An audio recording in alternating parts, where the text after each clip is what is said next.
Tahu nggak kalau NASA bukan cuma mengeksplorasi bintang, planet, galaksi atau lubang hitam? Sulit dipercaya, tapi benar loh. Badan ini juga membuat penemuan di sini, di planet Bumi. Jadi, apa temuan terbaru NASA? Apa di bawah es ada kehidupan? Saat menganalisis data baru-baru ini, mereka menemukan hal tersembunyi di bawah es Antarktika yang sulit dipercaya. Dan ini bukan cuma mengubah semua pengetahuan kita tentang seluruh sistem air di bumi loh, tapi juga bisa bantu meneliti kehidupan di ruang angkasa. Keberadaan manusia mungkin juga tergantung pada pemahaman tentang Antarktika dan rahasianya. Jadi, penemuan terkini itu mengungkap informasi vital tentang keberlangsungan hidup kita. Tapi sebelum lanjut, coba kita cek sejauh mana pengetahuanmu tentang tempat ini, di mana sejauh mata memandang, kamu cuma bisa melihat es.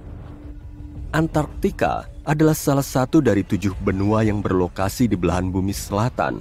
Benua ini ada di posisi kelima dalam hal luas area totalnya, dan itu berarti hampir 2 kali luas Australia. Ingin melihat meteorit sungguhan? Ke Antarktika aja.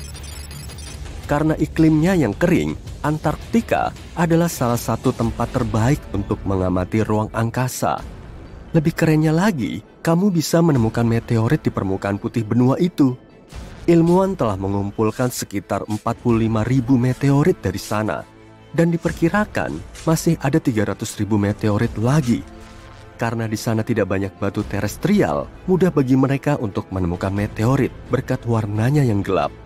Lingkungan gurun Antarktika yang kering juga membantu mengawetkan batuan ini. Bahkan, batuan yang jatuh ke bumi lebih dari 1.000.000 tahun lalu. Kebayang nggak aktivitas vulkanik di Antarktika? Sulit memang. Tapi inilah tempat api bertemu es. Antarktika Barat adalah lokasi terjadinya sebagian besar aktivitas vulkanik. Ilmuwan baru-baru ini menemukan 138 gunung berapi di Antarktika Barat saja. Wah! Mungkin kamu mengira kalau Antarktika selalu dingin, tapi enggak loh. Suhu di wilayah pesisirnya bisa sehangat 10 derajat Celcius. Nah, apa kamu pernah bayangkan seperti apa rupa Antarktika tanpa es? Mungkin sekarang sulit dibayangkan, tapi area ini nggak selalu tertutup es loh. Tapi itu 34 juta tahun lalu. Jadi tak ada yang bisa bercerita kayak apa permukaan benua itu tanpa es. Namun, NASA mengubah itu. Mereka bikin simulasi komputer dan menyusun peta terakurat tentang kondisi benua ini sekarang. Yang mereka lihat luar biasa. Benua ini sama sekali nggak rata seperti kelihatannya. Antarktika sangat naik turun dengan lembah, dataran bergelombang, dan gunung-gunung tinggi. Tapi ini belum apa-apa dibanding apa yang mereka temukan di bawah es Antarktika. Apa itu? Genderang! NASA menemukan 2 danau baru di bawah gletser. Dan yang lebih keren lagi, mereka menemukan kedua danau ini dari ruang angkasa. Gimana caranya? Kalau jawabanmu satelit berteknologi tinggi, kamu benar. Tahun 2003, NASA meluncurkan satelit bernama ICESat. Satelit ini mengukur keseimbangan massa lembaran es dan ketinggian awan serta aerosol. Satelit itu juga membantu pembuatan peta Antarktika tanpa es. Tahun 2010, Agensi Antariksa Eropa meluncurkan satelit kedua, CryoSat-2. Satelit ini bertujuan untuk melacak perubahan ketebalan es. Lalu tahun 2018, NASA meluncurkan ICESat-2 yang ketiga, yang mengikuti pesawat ruang angkasa ICESat. Satelit ini mengukur elevasi lembaran es dan ketebalan es laut. Ini adalah instrumen laser pengamat bumi tercanggih milik NASA. Satelit ini mengirimkan data dengan presisi tertinggi. Dan ketika dipadukan dengan data dari satelit lain, menemukan kedua danau baru ini di dekat sepasang danau yang lebih besar menjadi mungkin. Tapi bagaimana mungkin danau-danau ini ada sejak awal? Ketebalan rata-rata sebagian besar es Antarktika sekitar 1,9 km. Tapi di beberapa tempat bisa melebihi 3 km, terutama di musim dingin. Jadi, mungkin kamu kira nggak ada apapun di bawah sana, tapi sains bilang sebaliknya. mustahil melihatnya dengan mata telanjang. Namun es benua itu perlahan-lahan tapi terus-menerus mengalir ke arah yang berbeda karena kekuatan beratnya. Tapi selama bertahun-tahun, ilmuwan belum tahu cara air bergerak. Hal itu mulai berubah di tahun 2007 ketika data yang dikumpulkan satelit ICET memberikan gambaran tentang apa yang disembunyikan di bawah permukaannya. Awalnya, mereka menemukan seluruh jaringan danau air lelehan yang terhubung di bawah aliran es Antartika yang mengalir deras, dan jumlahnya ada ratusan. Ahli glasiologi Scripps Institution of Oceanography, Helen Amanda Fricker, menemukan bahwa perubahan elevasi yang diukur oleh ICET terjadi karena dinamika danau-danau ini. Danau-danau ini tidak menahan air lelehan secara statis. Alih-alih, danau ini terisi dan terkuras terus-menerus dari waktu ke waktu melalui sistem saluran air. Dan saat itu, es di atasnya naik turun. Tapi kemana mengalirnya? Ke laut tentu, dan alirannya deras. Sebuah studi terkini yang salah satunya dilakukan oleh Fricker menemukan bahwa aliran satu danau menuju laut adalah sebanyak 198 miliar galon hanya dalam 3 hari. Banyak sekali misteri tentang cara kerja alam yang masih menunggu dipecahkan. Tapi menemukan 2 danau baru tersebut akan memberi ilmuwan gambaran yang lebih baik tentang secepat apa lembaran es Antartika berubah karena iklim menjadi lebih hangat dan bagaimana dampaknya terhadap arus laut serta kenaikan ketinggian air laut global.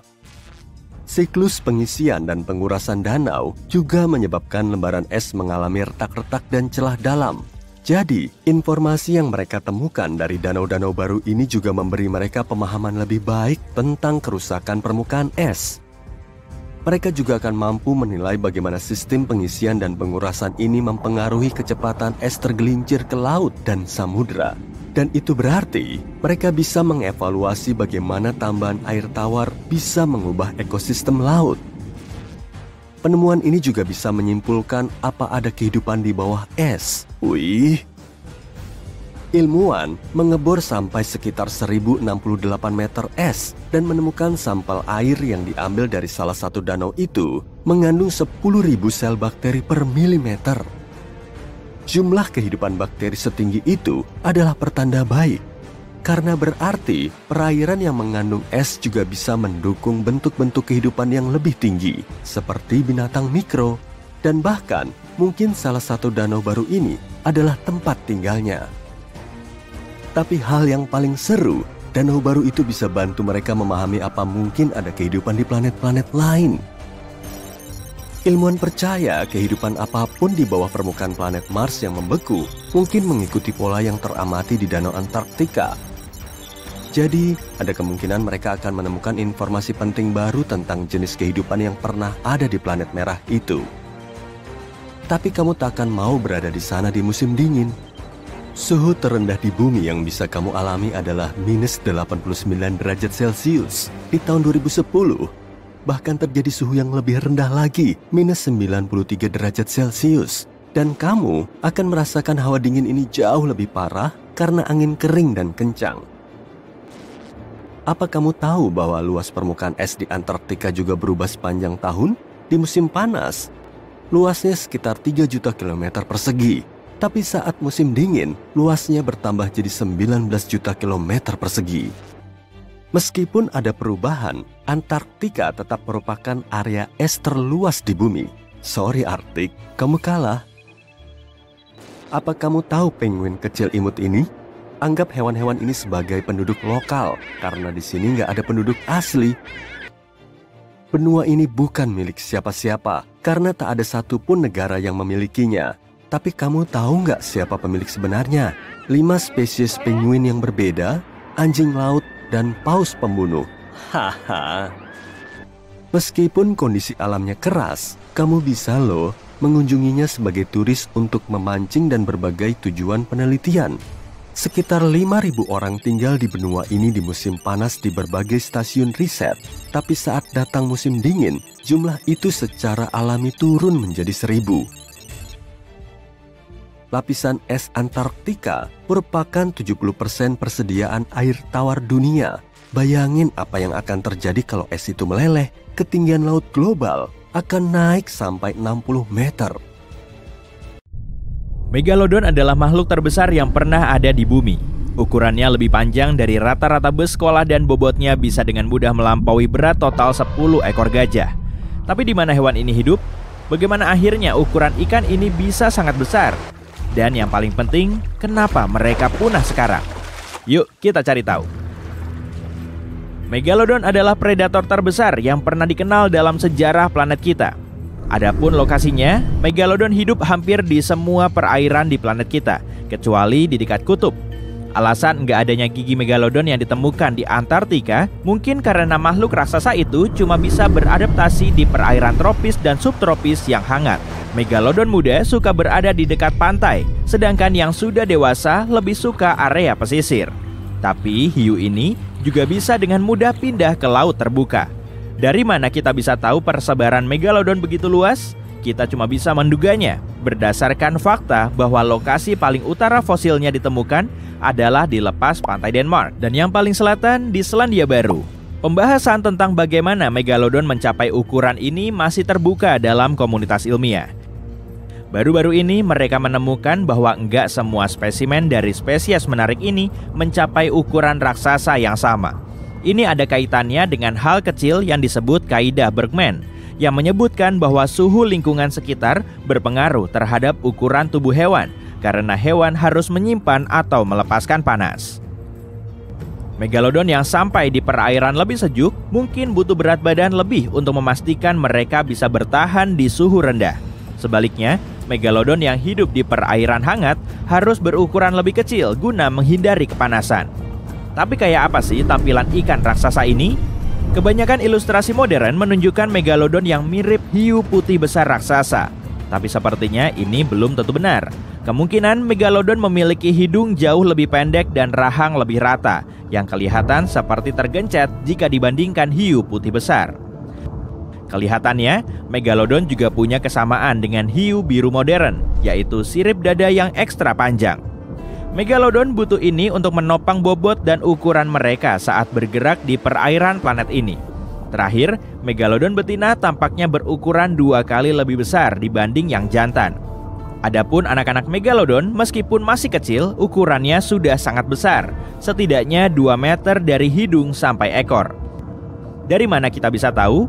Para ilmuwan sudah menemukan habitat anak-anak Megalodon di Panama, Maryland, Kepulauan Kanaria, dan Florida. Bahkan, tumpukan bekas popoknya pun berukuran raksasa. Bercanda. Bagian paling mengerikan dari tampilan Megalodon sudah pasti mulutnya. Maksudku, bayangin aja. Makanan Megalodon aja ikan paus, jadi dia jelas harus membuka mulutnya dengan sangat lebar. Ilmuwan memperkirakan rahangnya mencapai ukuran mencengangkan, yaitu 2,7 kali 3,4 meter. Biar lebih jelasnya, itu artinya bisa dengan mudah menelan 2 orang dewasa yang bersebelahan. Tunggu, 2 orang dewasa yang mana? Rahang mengesankan itu juga disertai 276 gigi. Berdasarkan rekonstruksi modern tentang kekuatan giginya, kayaknya ini salah satu hewan pemangsa kuat, kalau bukan yang terkuat yang pernah ada. Sebagai pembanding, kekuatan gigitan manusia sekitar 1.300 Newton. Hiu putih besar masa kini diperkirakan bisa menggigit dengan kekuatan lebih dari 18.000 Newton. Megalodon mengalahkan seluruh rekor yang ada, dengan perkiraan kekuatan gigitan sampai 10 kali lipatnya. Kekuatan ini bisa dengan mudah menghancurkan sebuah mobil loh. Giginya juga sangat menakjubkan. Seperti halnya gigi hiu, gigi Megalodon juga sangat cepat tumbuh lagi jika patah atau rusak. Dengan 4-5 deret gigi di dalam mulutnya, pada dasarnya berfungsi kayak sabuk konveyor, dengan gigi yang kembali tumbuh setelah lepas atau rusak dalam sekitar 48 jam. Artinya, seekor Megalodon dewasa mungkin pernah punya beberapa ribu gigi selama hidupnya. Itu juga bisa menjadi alasan kenapa gigi Megalodon begitu umum dalam catatan fosil dan kita bisa menelitinya dengan baik. Untuk menjaga fisiknya yang mengesankan, Megalodon harus makan sekitar 1.134 kg per hari.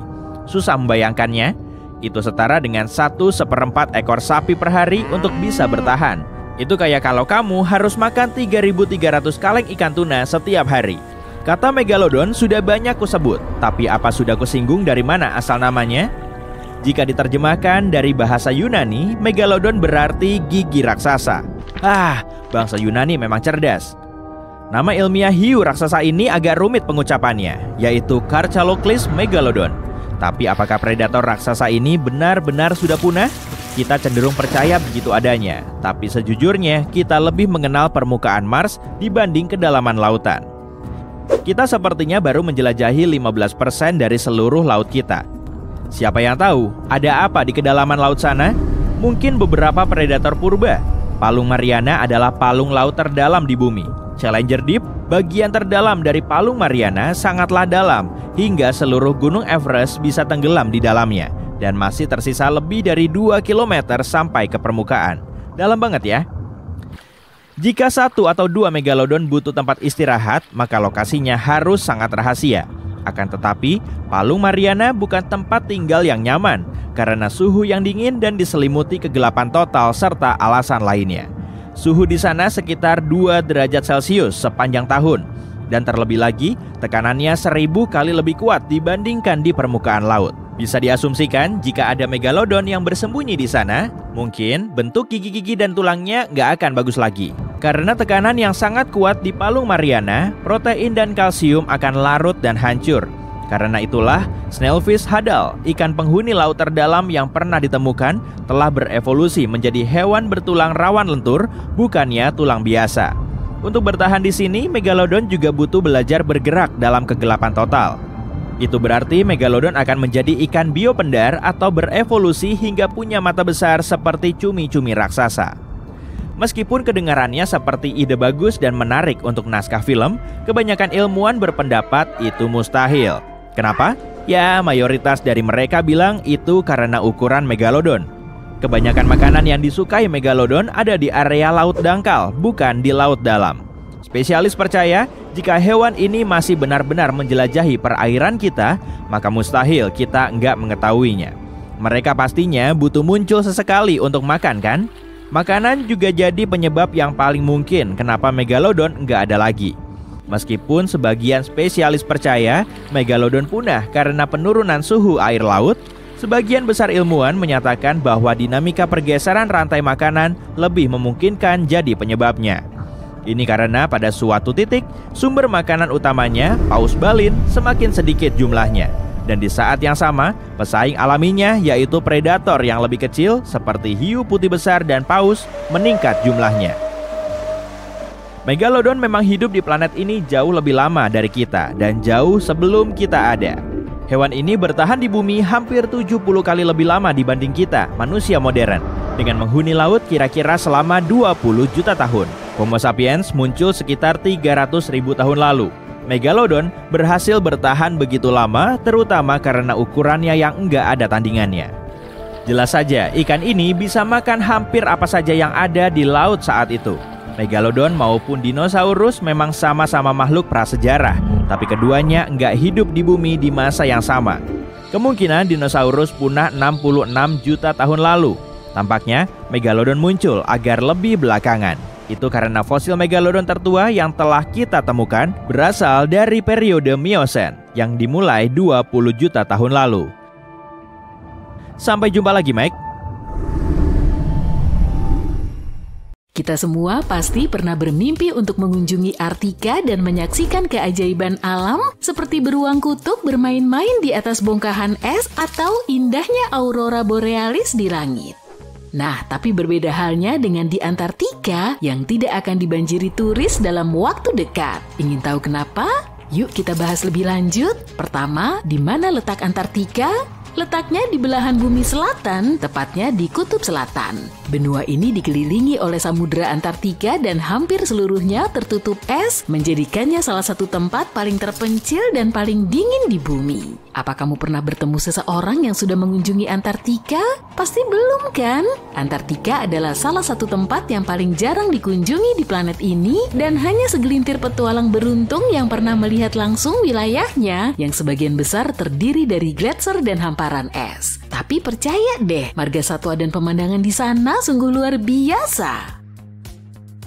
Kenapa kita sebaiknya tidak berkunjung ke Antartika? Pertama, kondisi lingkungannya sangat rapuh dan mudah rusak. Ditambah lagi tidak ada populasi penduduk asli di benua ini. Jadi perjalanan kita akan terasa seperti mengunjungi sebuah pulau tak berpenghuni. Dan jangan lupa bahwa ini juga salah satu tempat tujuan termahal. Terlepas dari semua itu, Antartika tidak sepenuhnya dijaga seperti benteng, tapi ada perjanjian internasional yang disebut Traktat Antartika. Traktat ini dirancang untuk mencegah aktivitas yang tidak diinginkan di benua ini dan melarang beberapa bentuk pengujian dilakukan di sana oleh negara-negara anggotanya. Namun alasan utama kita tidak bisa melenggang begitu saja ke Antartika adalah karena ekosistemnya yang rapuh dan butuh perlindungan. Traktat ini menyatakan bahwa Antartika hanya boleh digunakan untuk tujuan damai dan harus bebas dari aktivitas manusia yang bisa merusak lingkungan. Para ilmuwan masih mempelajari ekosistem unik di benua ini dan aktivitas serta mesin-mesin kita bisa mengganggu keseimbangan yang ada di sana. Kalau kamu masih ingin pergi ke Antartika, perizinannya tidaklah mudah. Warga negara Amerika Serikat misalnya harus mengisi formulir khusus dan mengirimkannya ke Office of Ocean and Polar Affairs. Dan saat berada di sana, kamu harus mematuhi sejumlah aturan ketat untuk melindungi lingkungan, seperti tidak mengganggu satwa liar atau mengambil cendera mata, seperti batu, tanaman, atau hewan. Nah, secara teknis, bisakah kita tinggal di Antartika? Meskipun tidak ada hukum yang melarang orang untuk menetap di sana, lingkungannya sangat tidak ramah dan tidak cocok untuk tempat tinggal manusia. Suhunya bisa mencapai minus 60 derajat Celcius atau lebih rendah, sehingga hampir mustahil bagi siapapun untuk bertahan hidup tanpa peralatan dan pengalaman yang memadai. Ditambah lagi daratan terdekat berjarak lebih dari 1.600 km jauhnya yang membuat penduduknya benar-benar terisolasi dari dunia luar. Siapa tahu mungkin suatu hari nanti kita bisa mengunjungi benua yang unik dan memukau ini, tapi sampai saat itu tiba, yuk kita kagumi dari jauh saja. Sekarang kita bahas sedikit tentang penemuan Antartika. Tidak seperti tempat lain yang sudah dihuni, Antartika tidak memiliki populasi penduduk asli. Para filsuf Yunani kuno mengetahui adanya benua ini dan menyebutnya Anartos yang berarti di seberang beruang. Beruang yang dimaksud bukanlah beruang kutub, melainkan rasi bintang beruang besar dan beruang kecil yang hanya dapat diamati di belahan bumi utara. Alhasil istilah ini menandakan kebalikan dari negeri beruang. Pelayaran perburuan paus dan anjing laut pada akhir tahun 1700-an dan awal 1800-an menjelajah lebih jauh ke selatan ketika melewati Tanjung Horn di ujung Amerika Selatan. Saat itu, diketahui bahwa pergi lebih jauh ke selatan seringkali berarti angin yang lebih kencang, risiko menabrak es mengambang dengan berbagai ukuran, serta angin dan lautan yang bisa berbahaya bagi kapal dan awaknya. Kapten James Cook menjadi orang pertama yang melintasi lingkar Antartika pada 17 Januari 1773 di wilayah Laut Ross. Dia mencapai titik yang lebih jauh ke utara setahun kemudian dan meskipun tidak melihat daratan, dia sampai pada jarak 80 km dan melihat tumpukan batu di dalam gunung es yang menandakan adanya daratan di wilayah selatan. Penampakan pertama Antartika diakui secara luas pada bulan Januari 1820 dalam pelayaran 2 kapal di bawah komando Kapten Fabian Gottlieb von Bellinghausen sebagai bagian dari ekspedisi penjelajahan mengelilingi dunia selama 2 tahun guna mencari daratan baru. Kapal-kapal kapten ini menjadi yang pertama melintasi lingkar Antartika sejak James Cook. Pendaratan pertama yang tak terbantahkan di Antartika baru terjadi pada 24 Januari 1895 di Tanjung Adare dalam ekspedisi perburuan paus yang dipimpin oleh Henry Bull. Sebuah perahu kecil dengan 6 atau mungkin 7 orang di dalamnya didayung ke daratan saat kondisi laut sedang tenang. Kamu mungkin gak akan percaya, tapi Antartika sebenarnya adalah gurun loh. Dengan semua es itu, kamu pasti mengira tempat ini seperti surga musim dingin dengan permainan lempar bola salju dan coklat panas sepanjang hari. Saat membicarakan gurun, kita membayangkan unta, kaktus, dan orang-orang yang kesulitan mencari air. Tapi lain ceritanya di Antartika. Kesulitannya bukan dalam mencari air, melainkan menemukan sesuatu yang tidak tertutup es. Curah hujan rata-rata hanya sekitar 10 mm dalam 30 tahun terakhir. Itu seperti beberapa tetes hujan dibandingkan yang biasa kita rasakan. Jadi secara teknis, bukan bukit pasir atau panas terik yang menjadikan sebuah wilayah sebagai gurun, melainkan kurangnya curah hujan. Tapi tenang, kalau tersesat di Antartika, kamu nggak perlu khawatir kehausan. Pastikan saja kamu membawa jaket dan sarung tangan, karena suhunya cukup dingin untuk menjadikanmu es lilin. Antartika bukan hanya salah satu tempat paling kering di bumi, tapi juga paling dingin, paling berangin, dan paling tinggi. Sungguh pencapaian yang luar biasa. Para penguin dan ilmuwan di Antartika terkadang merasa bingung soal penentuan waktu. Tidak seperti tempat lain di bumi, tidak ada zona waktu Antartika. Semua garis bujur bertemu di satu titik di kutub selatan, sehingga agak membingungkan untuk mengetahui pukul berapa tepatnya sekarang.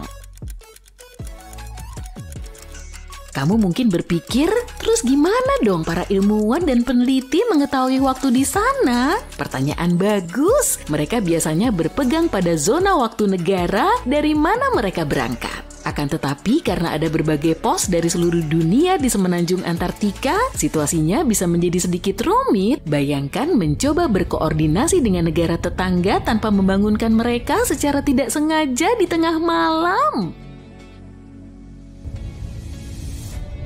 Kamu mungkin berpikir tidak banyak yang sanggup bertahan di tempat dengan suhu yang sangat dingin, matahari yang nyaris tidak pernah muncul, dan angin yang bisa menerbangkanmu dalam sekejap. Nah, seperti di banyak tempat di bumi, kehidupan juga menemukan jalannya di Antartika. Percaya atau tidak, benua beku ini penuh dengan aktivitas. Antartika adalah rumah bagi miliaran krill yang menarik sangat banyak anjing laut dan penguin untuk datang. Tapi jangan biarkan penampilan mereka yang imut dan menggemaskan menipumu ya. Penguin adalah perenang ulung dengan tubuh ramping yang akan membuat para peraih medali Olimpiade iri. Penguin datang ke daratan untuk berkembang biak dan bersantai, tapi bakat mereka yang sesungguhnya adalah mencuri kerikil dari satu sama lain dan membentuk kerumunan yang presisi agar tetap hangat. Antartika juga merupakan rumah bagi spesies penguin terbesar di bumi, yaitu penguin kaisar. Burung ini memang nggak bisa terbang, tapi bukan berarti mereka nggak bisa melompat ya. Bahkan beberapa di antaranya bisa melompat hingga 3 meter. Dan jangan lupa juga soal anjing laut dengan tubuh berbulu dan nyanyiannya yang khas. Mamalia laut ini dilindungi oleh Traktat Antartika dan berkembang biak dengan baik di perairan sejuk Samudra Antartika. Tapi bintang pertunjukan yang sebenarnya adalah paus. Selama musim panas di Antartika, makhluk besar ini berbondong-bondong datang untuk menyantap krill yang melimpah. Benar-benar seperti hidangan prasmanan bagi para paus di sana. Hunting tempat-tempat tersembunyi di planet kita itu seru banget loh. Hari ini aku mau ngajak kamu ikut jalan-jalan yang gak bakal kamu lupakan dalam waktu dekat. Tapi pakai baju hangat ya, hawanya bakal dingin banget nih. Kamu naik pesawat dan mendarat di pulau Greenland yang tertutup es. Pemandangan aurora borealis yang memukau menyapamu. Kamu hampir nggak percaya sama yang kamu lihat. Pemandu bilang fenomena ini langka banget. Biasanya orang butuh waktu berhari-hari untuk berburu ini. Kamu merasa beruntung dan meluangkan waktu buat mengapresiasi cahaya kehijauan yang menari-nari ini. Untung kamu bawa kamera, ya kan? Waktu foto-foto, kamu tahu kalau aurora borealis adalah hasil dari fenomena keras. Pertunjukan cahaya spektakuler ini terjadi ketika partikel energi dari matahari menghantam atmosfer bagian atas. Di hari kedua, kamu lanjut menjelajah tempat itu lewat udara. Mungkin hampir semua udah tahu soal ini. Greenland adalah salah satu pulau terbesar di dunia. Kali ini, dari atas helikopter, kamu bisa lihat lanskap es sejauh mata memandang. Kalau penasaran, sekarang kamu lagi terbang di atas es tebal seluas 1,7 km persegi. Wah, apa tuh di bawah sana? Kayaknya ada sekumpulan beruang kutub. Kamu nggak mau terlalu dekat ke mereka dong. Kondisi Greenland mungkin terlalu keras sebagai tempat tinggal manusia, tapi beberapa spesies hewan bisa hidup di padang es ini dengan baik. Contohnya, rusa kutub, serigala, dan rubah Arktik. Dalam perjalanan ke Greenland, mungkin kamu akan berhenti mengisi bahan bakar di Copenhagen. Denmark adalah salah satu negara yang punya penerbangan komersil ke Greenland. Kamu baru tahu kalau sebenarnya pulau itu bagian dari kerajaan Denmark. Di peta, letaknya tepat di antara Samudra Arktik dan Atlantik. Kamu beruntung punya pilot warga lokal yang ngasih tahu kamu berbagai rahasia tersembunyi di sini. Di bawah permukaan putih setebal 3,2 km ini ada dunia yang sama sekali berbeda. Dunia yang penuh dengan ngarai, kawah-kawah yang dibentuk meteor, dan berbagai fosil tumbuhan yang berumur ratusan tahun. Semangatmu membuncah untuk mengunjungi tiap tempat ini, tapi tentu kamu harus memakai imajinasimu, karena itu semua tersembunyi di bawah es. Percaya nggak? Hampir 80% permukaan pulau ini tertutup es loh. Perhentian pertama tur kamu adalah Grand Canyon Greenland. Kamu mendarat nggak jauh dari sana, suatu tempat di bagian utara pulau itu. Kamu mungkin tahu kalau Ngarai adalah lembah yang dalam dan sempit dengan sisi-sisi yang terjal. Tapi kamu pasti belum tahu kalau canyon berasal dari bahasa Spanyol canon, yang artinya tabung atau pipa. Nah, Grand Canyon ini ada miripnya dengan yang ada di Amerika Serikat loh. Pertama, dalam hal ukurannya. Panjang Ngarai ini ada kira-kira 750 km dan dalamnya sampai sekitar 800 meter di beberapa tempat. Di bawah sana ada lembah subglasial, dan kalau kamu penasaran gimana terjadinya, ya kemungkinan Ngarai itu terbentuk oleh sungai yang telah mengalir di Greenland sebelum es mengambil alih. Oh ya, Greenland nggak selalu tertutup es loh. Dulu tempat ini hijau sesuai dengan namanya. Banyak tempat yang tertutup es di bumi, kayak Antartika, dulunya tertutup pepohonan hijau. Ilmuwan sudah tahu bahwa di masa lalu, sebagian besar area Greenland bebas es. Dengan bantuan radar udara, mereka memperoleh berbagai penemuan menakjubkan. Omong-omong, teknologi radar nggak bisa mendeteksi es loh. Kalau nggak percaya, taruh aja es batu di dalam microwave. Pasti nggak bakal meleleh atau panas. Penemuan fosil tumbuhan terkini memungkinkan para peneliti memperkirakan kalau Greenland dulu jauh lebih hangat daripada yang mereka bayangkan. Penelitian tahun 2021 yang diadakan University of Vermont menemukan fosil-fosil ranting dan dedaunan yang bikin peneliti bingung banget. Mereka ngira bakal nemu pasir dan bebatuan di lapisan terdalam es, tapi justru nemuin bukti jelas kekayaan flora dunia. Dari lanskap yang telah kamu lihat itu, sulit dipercaya bahwa hutan pernah tumbuh di sini. Hari ini, kamu akan menemukan vegetasi tundra di bagian pesisir pulau, dan itu hampir semua. Tapi menurut materi genetik yang ditemukan dalam fosil tumbuhan ini, peneliti percaya pulau itu pernah jauh lebih hijau. Mungkin banget ada hutan-hutan penuh serangga dengan kupu-kupu dan kumbang beterbangan. Dan suhu rata-rata di pulau itu bervariasi dari 10 derajat Celcius di musim panas sampai minus 17 derajat Celcius di musim dingin. Misi Operation Ice Bridge NASA sudah terbang di atas Greenland lebih dari 100 kali. Ini memungkinkan peneliti membuat peta 3D pulau itu dan memperkirakan umur tiap lapisan es di lembaran es Greenland. Lembaran es bisa membantu menjawab banyak pertanyaan ilmiah karena terbentuk dalam rentang waktu ribuan tahun. Ini adalah sejumlah lapisan salju di atas lebih banyak salju. Salju memadat menjadi es dan pada akhirnya membentuk yang kita sebut lembaran es. Ingat fosil yang kita bahas tadi? Dipercaya fosil-fosil itu berasal dari periode Eemian, yaitu 130.000 sampai 115.000 tahun lalu. Menurut rekaman 3D terobosan dari NASA, kita bisa melihat 3 periode iklim lain dalam lembaran es. Lapisan teratas cukup rata dan seragam. Kalau mau menggali lebih dalam, kamu bisa tahu lapisan ini terbentuk selama zaman es terakhir. Lapisannya lebih kompleks dan kasar. Es di sana lebih gelap dibanding yang kamu lihat di permukaan. Kalau imajinasimu tinggi, kamu bisa bayangin kayak apa bagian dunia ini saat mamut masih berkeliaran. Kalau terus digali, kamu bakal nemu es sisa periode Eemian yang tadi ku bilang. Nah, ngarai bukan satu-satunya hal luar biasa yang ditemukan di bawah semua lapisan salju itu. Kalau bisa ngintip ke semua lapisan salju, kamu bisa lihat pegunungan mengesankan dan juga fjord yang bermuara ke laut. Di tahun 2017, ilmuwan membuat peta yang menunjukkan kayak apa tampilan Greenland tanpa semua esnya. Ada cekungan mirip mangkuk di tengah pulau besar itu. Kemungkinan besar cekungan ini adalah Danau Purba. Di sekelilingnya ada lingkar pegunungan pesisir. Pemandangan ini mungkin mirip lanskap Patagonia modern. Gunung-gunung tinggi dengan puncak salju mengelilingi danau kristal. Danau Purba di Greenland itu sendiri sudah merupakan keajaiban. Bayangin lubang sebesar Rhode Island dan Delaware disatukan. Dipercaya, danau itu menutupi area lebih dari 7.000 km persegi. Dan kala itu, danau ini diisi oleh 18 aliran air yang berbeda. Perairan biru kristal ini menarik banget tentunya, dan yang pasti dingin banget juga. Tapi kalau kamu mau tetap berenang, hati-hati ya, karena dalamnya bisa sampai 245 meter di beberapa tempat. Di hari ketiga petualanganmu, kamu menemukan taman bawah air sungguhan. Waktu berkeliaran di pulau yang tertutup es itu, pemandu memintamu untuk hati-hati sama retak-retak di permukaan. Retakan ini bertanggung jawab atas aqua lounge zaman modern yang terjadi di bawah sana. Es yang mencair dan air hujan mengalir ke dalam retakan itu sampai ke dasar sungai. Ini membentuk lanskap danau mirip permata dan anak sungai penuh air sebening kristal. Para peneliti memperkirakan sekitar 60 danau bawah es ada di sana.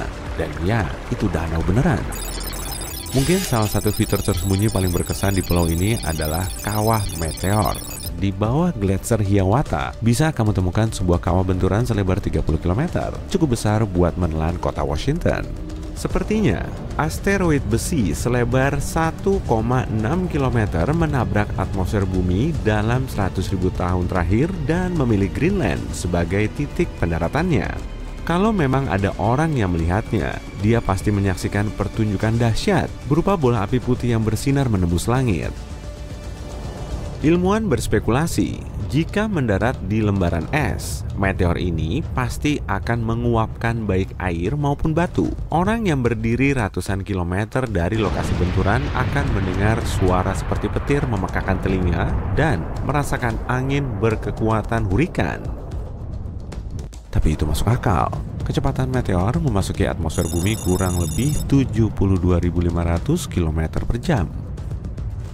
Sebagai perbandingan, itu setara dengan 2,5 kali kecepatan pesawat ruang angkasa.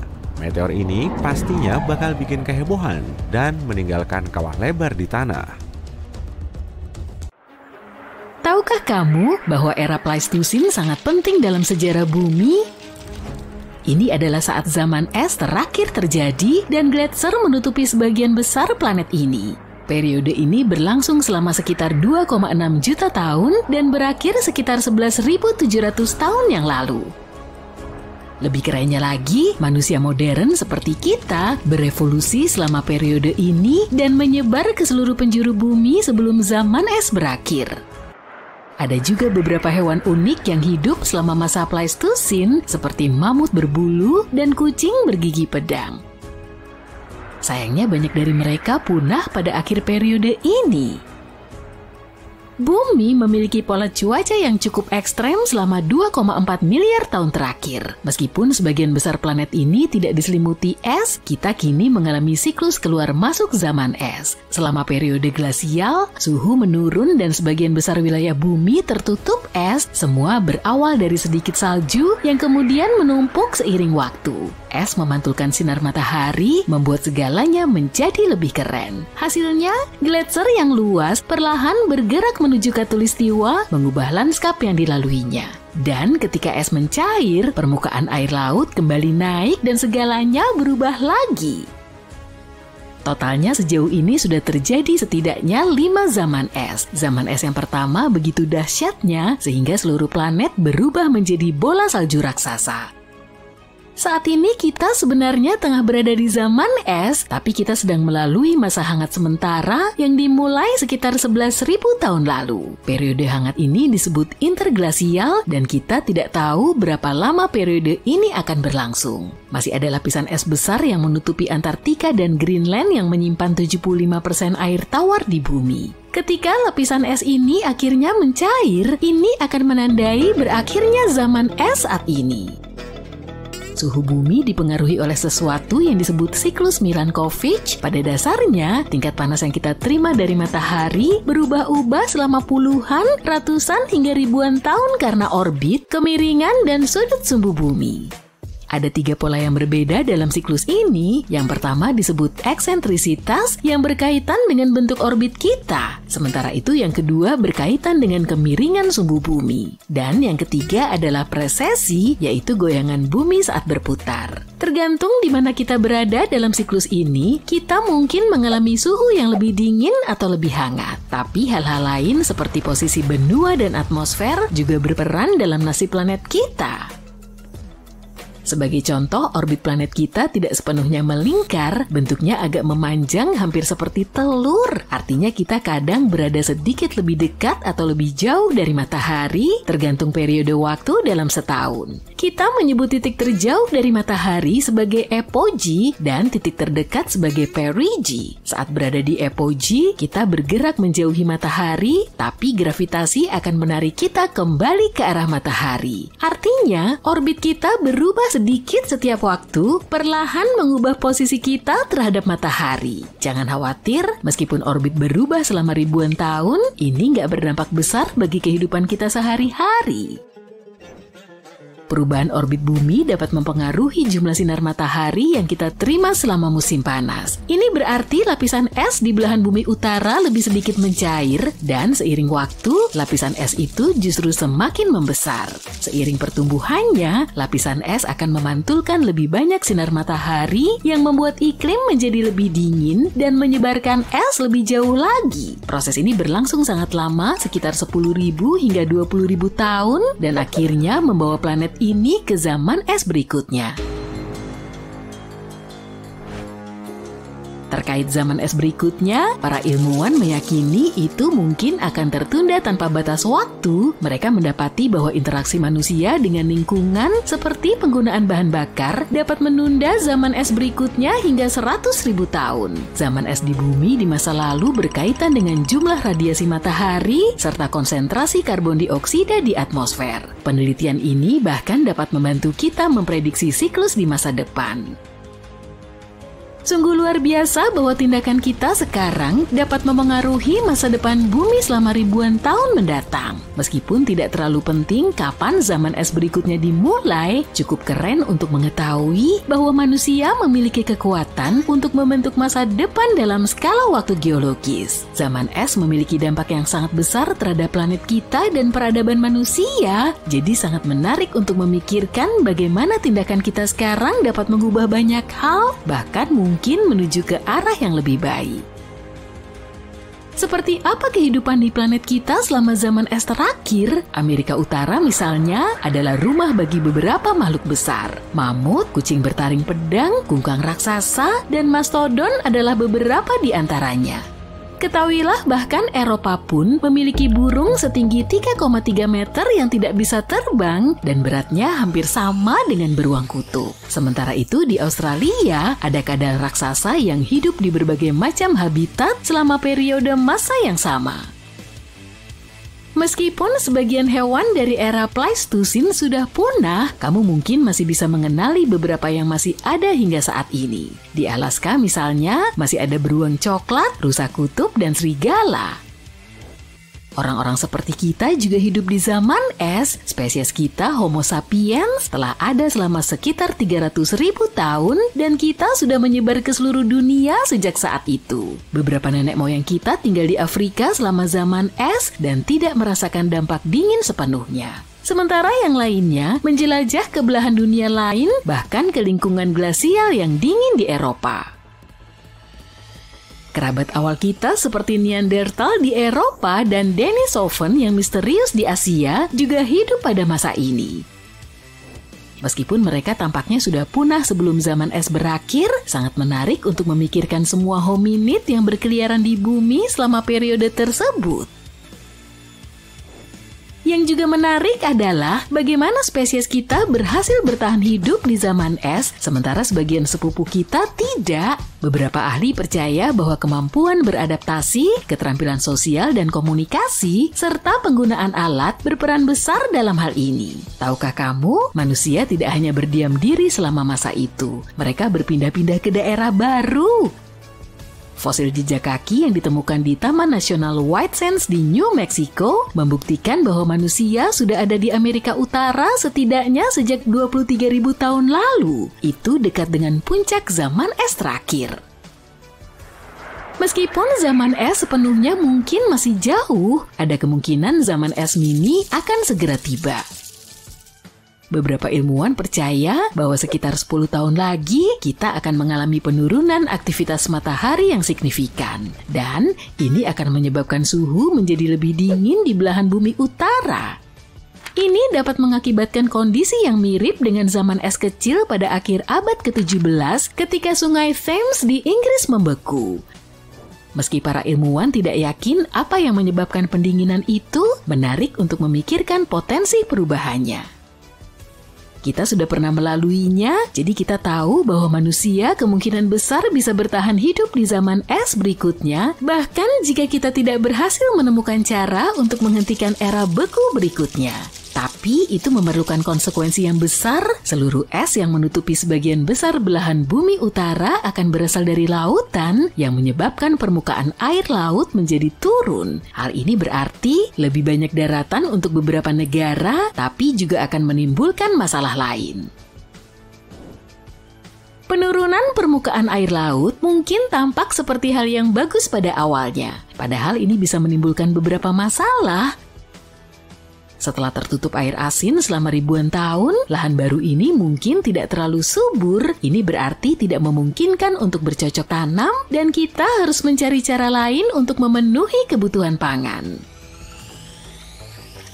Ketika manusia pertama kali muncul, jumlah kita masih sedikit dan ada banyak sekali makanan. Sekarang dengan lebih dari 7 miliar orang yang berada di planet ini, situasinya sangat berbeda. Kita harus pandai-pandai mencari cara untuk memastikan semua orang memiliki cukup makanan. Musim panas ini terasa begitu panas ya, nggak kayak yang sudah-sudah. Rasanya seperti marshmallow di atas panggangan yang mendesis. Ya, dunia memang semakin panas, tapi beberapa wilayah selalu melawan suhu tinggi. Ternyata orang-orang menciptakan beberapa penemuan untuk tetap merasa sejuk di zaman kuno juga. Beberapa di antaranya masih berfungsi, bahkan setelah 3.000 tahun kemudian. Mari kita lihat bagaimana cara orang menyelamatkan diri dari panas sepanjang sejarah. Jadi tambahkan es batu ke dalam minuman dinginmu dan bersiaplah untuk mendengar cara orang-orang bertahan dari panas. Omong-omong soal es batu, tahukah kamu bahwa bangsa Persia pernah membuat sistem penyimpanan es? Di padang pasir Persia kuno, orang-orang menemukan ide yang tidak biasa tentang cara mencegah makanan mereka meleleh. Orang-orang Persia yang cerdik ini menemukan sebuah trik fisika yang memungkinkan mereka menciptakan es di tengah gurun. Mereka menyebut struktur dingin ini yakals, yang pada dasarnya berarti lubang es. Lubang-lubang es ini bukanlah pendingin biasa. Ini seperti kulkas bawah tanah raksasa. Dari luar, lubang-lubang ini terlihat seperti struktur batu bata lumpur berbentuk kubah. Tapi di dalamnya, ada dunia yang sama sekali berbeda. Lubang-lubang es ini memiliki sistem pendingin penguapan yang ajaib. Pada malam hari, saat gurun menjadi dingin, orang Persia memanfaatkan efek pendinginan radiatif. Mereka membuat parit-parit yang dirancang dengan cerdik untuk menampung lapisan air yang tipis. Air pun membeku menentang panasnya gurun. Kemudian ada area penyimpanan persegi bawah tanah. Bangsa Persia mengumpulkan air es yang mencair dari parit-parit yang sejuk ini. Dan pada malam hari, mereka membekukannya lagi, memanfaatkan dinginnya gurun pasir secara maksimal. Untuk menambah efek pendinginan, mereka membangun dinding guna menaungi area penyimpanan dari teriknya sinar matahari di siang hari. Dan bukan hanya itu saja, mereka memiliki alat penangkap angin fantastis yang disebut badger, yang menangkap angin dan mengarahkannya langsung ke dalam lubang es. Udara segar ditambah angin sejuk, kombinasi yang luar biasa. Mereka bahkan memiliki saluran air rumit yang disebut kanat untuk membawa air ke lubang es dan rumah-rumah yang jauh dari pegunungan terdekat. Seiring berjalannya waktu, yakal ini terlupakan dalam sejarah dan teknologi modern mengambil alih. Tapi ada kabar baik juga. Beberapa orang hebat di Iran sedang merestorasi pendingin kuno ini. Jadi kalau kamu berada di padang pasir, jangan lupa untuk mengunjungi tempat-tempat menakjubkan ini dan menyaksikan kejeniusan bangsa Persia kuno secara langsung. Sekarang aku ingin lebih fokus ke penangkap anginnya, karena ini tidak hanya membantu membuat es batu, tapi juga berfungsi sebagai sistem pendingin.